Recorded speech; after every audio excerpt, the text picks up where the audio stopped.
nyo Al-Quran bahkan le Bapak Bupati Bapak Iskandar Usman apa itu serta ambal nah rebabulung dan sejadah nak dulu semoga nyo bunyi kesepaat bunyi faedah turun nyo. Assalamualaikum warahmatullahi wabarakatuh.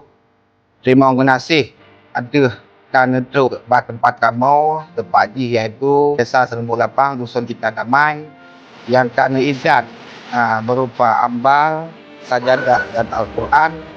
Semoga angka yang izat dengan wujud ke amal jariah bagi drone iaitu Bapak Iskandar Usman sebagai Bapak kamu serta jajaran dan singgotik kamu terima kasih ada yang kamu wakili iaitu Bapak Madun yang turut hadir di tengah-tengah kamu. Semoga yang kita citakan terwujud dan diterima oleh Allah Subhanahu wa taala.